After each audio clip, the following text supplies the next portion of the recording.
جو لوگ اللہ پر ایمان لائیں، کہیں کہ ہمارا رب اللہ ہے، پھر اس پر جم جائیں، ان پر فرشتوں کا نزول ہوتا ہے، نہ کوئی غم کرو نہ خوف، خوشیاں مناؤ جنت کی جس کا تم سے وعدہ کیا گیا تھا۔ اللہ کی ربوبیت پر اطمینان جب انسان کو ہو جاتا، میرا رب اللہ ہے، ربی اللہ، انسان کے لیے نہ کوئی کھٹکا، نہ کوئی خطرہ، نہ کوئی خوف، نہ کوئی حزن۔ جو کچھ ہو رہا ہے کس کے اذن سے ہو رہا ہے؟ اللہ کے اذن سے۔ اللہ کے اذن کے بغیر پتا تک نہیں ہلتا۔ یہ کوئی اندھا بہرا مادہ نہیں ہے جس سے مجھے کوئی خوف ہو۔ اندھا بھینسا چلا آ رہا ہو اس سے تو ڈرنے کا ہر انسان کو ڈرنا چاہیے، نہ معلوم کس کو ٹکر مار دے، لیکن نہیں، اس کائنات کو چلانے والا ایک سمیع و بصیر خدا ہے۔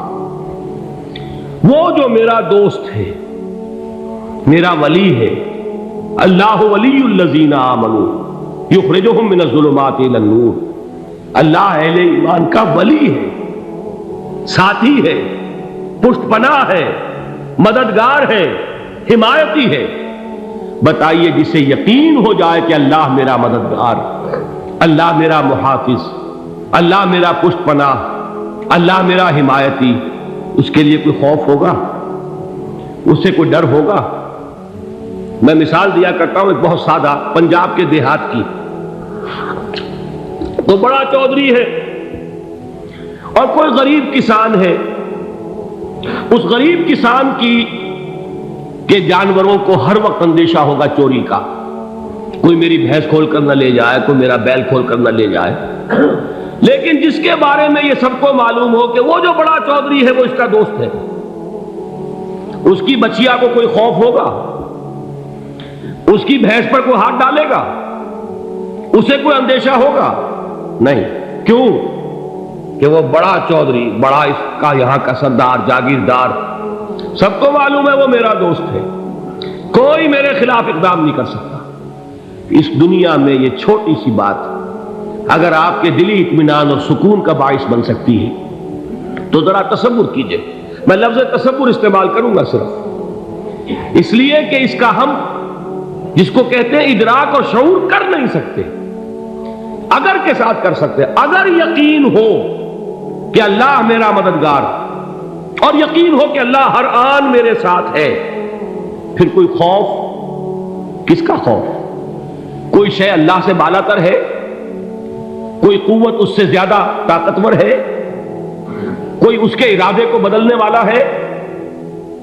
کوئی اس کی مشیت کے آڑے آنے والا ہے؟ یہی بات ہے جو حضور نے فرمائی، یہ ایمان کا حاصل ہے لب لباب، کہ دیکھو اچھی طرح اس بات کو ذہن نشین کر لو، اگر تمام انسان مل کر تمہیں کوئی نقصان پہنچانا چاہے نہیں پہنچا سکتے، مگر جو کچھ اللہ نے لکھ دیا ہو، اور تمام انسان مل کر تمہیں کوئی نفع پہنچانا چاہے نہیں پہنچا سکتے، مگر وہ شے جو اللہ نے طے کر دی۔ آپ پھر میں کہوں گا ذرا طاری کیجئے، اسے فرض کیجئے، اسے سوچئے، اگر اس حدیث پر ہمارا دل ٹھکا ہوا ہو تو کسی سے ڈر ہوگا؟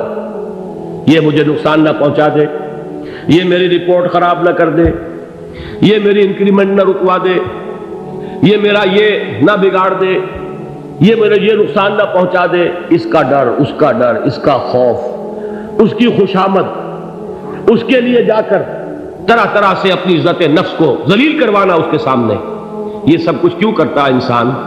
جب سمجھتا ہے کہ اس کے ہاتھ میں میرا کوئی نفع ہے، اس کے ہاتھ میں میرے لیے کوئی ضرر ہے، یہ مجھے کوئی غضب پہنچا سکتا ہے، یہ مجھے کوئی نقصان پہنچا سکتا ہے، یہ میرا کوئی کام بنا سکتا ہے، یہ میری کوئی ضرورت پوری کر سکتا ہے، اسی کا نام شرک ہے۔ جہاں آپ نے یہ سمجھا کہ غیر اللہ کے اندر کوئی طاقت موجود ہے، وہی شرک ہے۔ بتوں سے تجھ کو امیدیں، خدا سے نو امیدی، مجھے بتا تو صحیح اور کافری کیا ہے؟ شرک تو یہ ہے۔ جس پر بھی تمہیں یہ خیال ہے، کلمہ ہے یہ کلمہ سوم، لا حول ولا قوت الا باللہ، ذرا اس پر دل کو کبھی اگر آپ تصور کریں، پھر فرض کریں، دل ٹھک جائے، اس پر کوئی طاقت نہیں۔ یہی بات تھی جو شیخ عبد القادر جیلانی رحمۃ اللہ علیہ نے اپنی وصیت میں اپنے بچے سے کہی. 11ویں دینے والے ہیں، لیکن حضرت شیخ عبد القادر جیلانی کی وصیت اور تعلیمات کو کتنے لوگ ہیں کہ جانتے ہو؟ یہ جن مقامات تک پہنچے ہیں وہ کس چیز کی بدولت پہنچے؟ انہوں نے جو پیغام دیا وہ کیا تھا؟ اے میرے بچے، جس طریقے سے قرآن مجید میں حضرت لقمان کی نصیحتیں جو ہے نقل کر دی گئی ہیں، میں یہ عرض کروں گا بالفرض اگر قرآن حضرت عبد القادر جیلانی کے بعد نازل ہوا ہوتا تو شیخ عبد القادر کی یہ نصیحتیں بھی قرآن میں درج ہوتی. اتنی اونچی نصیحتیں ہیں. اے میرے بچے، اس حقیقت کو ذہن نشین کر لے، لا فاعل فی الحقیقت ولا مؤثر الا اللہ. اس کائنات میں نہ کوئی فاعل حقیقی ہے نہ مؤثر حقیقی ہے سوائے اللہ. کسی شے میں کوئی تاثیر نہیں اگر اللہ نہ چاہے. آگ جلا نہیں سکتی اگر اللہ نہ چاہے. پانی ڈبو نہیں سکتا اگر اللہ نہ چاہے. زہر ہلاک نہیں کر سکتا اگر اللہ نہ چاہے. کوئی چیز فائدہ نہیں پہنچا سکتی اگر اللہ نہ چاہے. تو در در پہ کیوں سر جھکاتے ہو؟ در در پر کیوں جبیں سائی کرتے ہو؟ سب کے سامنے کیوں ہاتھ پھیلاتے ہو؟ ایک اللہ سے مانگو. ایک اللہ کے سامنے زمین پر اپنی جبین رکھو. لا فاعل فی الحقیقت ولا مؤثر الا اللہ. نظر آتا ہے ہمیں کہ پانی پیاس بجھا دیتا ہے. پیاس بجھانے کی صلاحیت پانی میں نہیں ہے، اللہ کے اذن سے. کھانا بھوک مٹا دیتا ہے. بھوک مٹانے کی صلاحیت کھانے میں نہیں ہے، اذن رب میں. دیکھیے یہی یقین تھا. حضرت موسیٰ علیہ السلام کا واقعہ یاد کیجئے. سامنے سمندر آ گیا ہے. قوم دیکھتی ہے پیچھے کہ گرد و غبار کا طوفان. معلوم ہوا کہ فرعون اپنے لشکر سمیت آ گیا. لشکر جب چلتا تھا تیز رفتاری کے ساتھ تو گرد و غبار کا جو طوفان اٹھتا تھا اس کا تصور کیجیے. اور لمحہ بلمحہ وہ قریب آ رہا ہے. پوری قوم نے کیا کہا؟ اے موسیٰ انا لمدرکون. اے موسیٰ ہم کو پکڑے گئے. قرآن مجید میں تو یہاں وہ باتیں نہیں لکھی ہیں، لیکن تورات میں یہ درج ہے کہ بنی اسرائیل جھگڑنے لگے، دست و گریبان ہو گئے موسیٰ کے ساتھ. موسیٰ نے یہاں مروایا لا کر، اس سے تو ہم ہی بہتر تھے. وہاں کھانے کو ملتا تھا، زندگی تو تھی. بیگار ہم کر رہے تھے، موت تو نہیں تھی. اب جو کچھ ہوگا اس کا تصور کرو، جس طریقے سے ہمارے ٹکڑے اڑائے جائیں گے. تو لڑ رہے ہیں حضرت موسیٰ علیہ السلام سے. یہ تورات کی تفصیل ہے. قرآن میں صرف اتنا آیا ہے، پریشان ہو کر انہوں نے کہا انا لمدرکون. موسیٰ ہم کو پکڑے گئے. اس وقت موسیٰ کا جواب کیا ہے؟ کلا ان معی ربی سیہدین. نہیں، میرے ساتھ میرا رب ہے، وہ راستہ دے گا. بتائیے کہاں راستہ نظر آ رہا ہے؟ یہ ہے ایمان بالغیب. راستہ نظر نہ آئے تب اللہ پر یقین ایمان ہے. جیب میں پیسے ہوں اور تب دل کو اطمینان ہے تو ایمان کس پر ہوا؟ پیسے پر، اللہ پر نہیں. جب وسائل و ذرائع نہ ہو اور پھر یقین ہو کہ اللہ مسبب الاسباب ہے، وہ اسباب کا پابند نہیں ہے، وہ اسباب کا محتاج نہیں ہے، اسباب اس کے محتاج ہے. اگر یہ یقین ہے تو اللہ پر ایمان ہے. یہ نہیں ہے تو تمہارا ایمان اسباب پر ہے، وسائل پر ہے، ذرائع پر ہے، مادیات پر ہے، اللہ پر نہیں. اس وقت کہاں راستہ تھا؟ کوئی راستہ تھا؟ سمندر ہے اور ادھر سے لشکر آ گیا ہے. کلا ان معی ربی سیہدین. اب دیکھیے ایمان کہہ دینا آسان ہے، ہوا معکم اینما کنتم. جہاں کہیں بھی تم ہوتے ہو اللہ تمہارے ساتھ ہوتا ہے. لیکن اس کا یقین قائم ہو جائے تو زمین و آسمان کا فرق واقع ہو جائے. یہی بات ہوئی حضور کے ساتھ. غار ہے، چھپے ہوئے ہیں محمد رسول اللہ اور آپ کے وہ یار غار ابو بکر صدیق رضی اللہ تعالی عنہ. اقبال نے حضرت ابو بکر کی شان میں چند اشعار کہیں صرف، لیکن واقعہ یہ ہے کہ بھاری بھاری نظموں پر اور قصیدوں پر بھاری ہے. طویل ترین نظمیں اور قصیدے ہوں ان پر بھاری ہے. ہمتیں ابو بکر کی ہمت جو ہے کشت ملت را چو ابر، جیسے بارش سے کھیتی اپجتی ہے، ابو بکر کی ہمت اور عزیمت اس امت کو اسی طرح سینچنے والی ہے۔ ثانیے اسلام و غار و بدر و قبر، وہ دوسرے تھے اسلام میں، دوسرے پہلے کون تھے؟ انا اول المومنین، حضور فرماتے ہیں سب سے پہلا ایمان لانے والا میں، دوسرے ابو بکر۔ ویسے ہمارے ہاں یہ چلتا ہے اختلاف، حضرت علی پہلے ہیں کہ حضرت ابو بکر پہلے ہیں، لیکن اس میں بڑی خوبصورت تطبیق قائم کی ہے علماء نے، اور بہت صحیح ہے۔ چار کے بارے میں فیصلہ ہی مت کرو کہ کون پہلے، ان کی ایک عجیب تقسیم کر دی ہے۔